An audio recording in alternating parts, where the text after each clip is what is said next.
মাছগুলো দিয়ে আমি একটু নাড়াচাড়া করে নিই।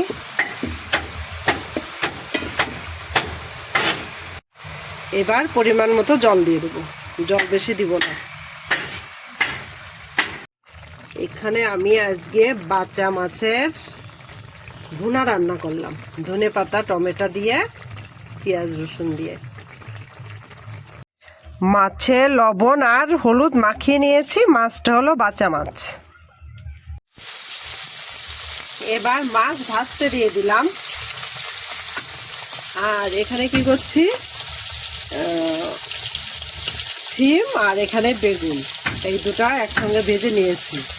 অনেকদিন বাদে আজকে রোদ্দুর উঠেছে। আজকে কালকেও উঠেছিল, কিন্তু আজকে একটু বেশি উঠেছে, তা চলে আসছে ছাদে রান্না করতে।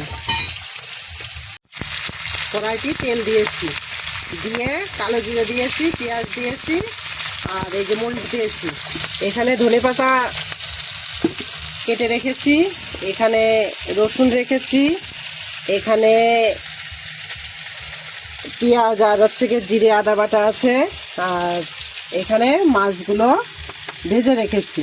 এবার পুরোপুরি রান্না শুরু হবে। জিরে আদা বাটা দিয়ে দিলাম, রসুন দিলাম, পেঁয়াজ বাটা দিলাম। এবার মশলাটা নাড়াচাড়া করে নেব। এবার লবণ হলুদ দেব। এখানে লবণ, হলুদ, মরিচের গুঁড়া, এই তিনটা দিয়ে একটু কষিয়ে নিচ্ছি। বাবা কাটিয়ে যাচ্ছে। এই যে ধনেপাতা দিয়ে দিলাম। অনেক সময় ধনেপাতা অনেকে নামানোর আগে দেই, আমি মশলার সঙ্গে দিয়ে দিলাম।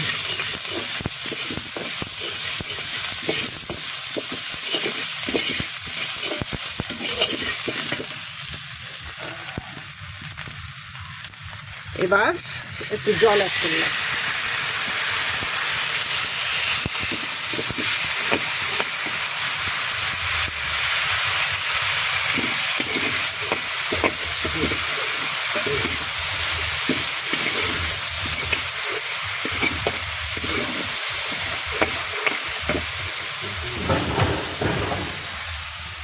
এবার ভেজে রাখা মাছগুলো দিয়ে দিলাম।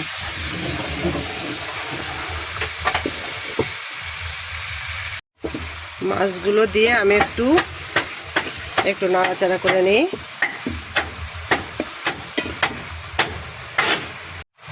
এবার পরিমাণ মতো জল দিয়ে দেবো, জল বেশি দিব না।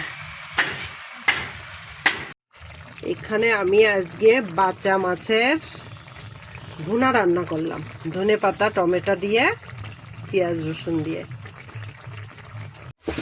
মাছগুলো দিয়ে আমি একটু নাড়াচাড়া করে নিই।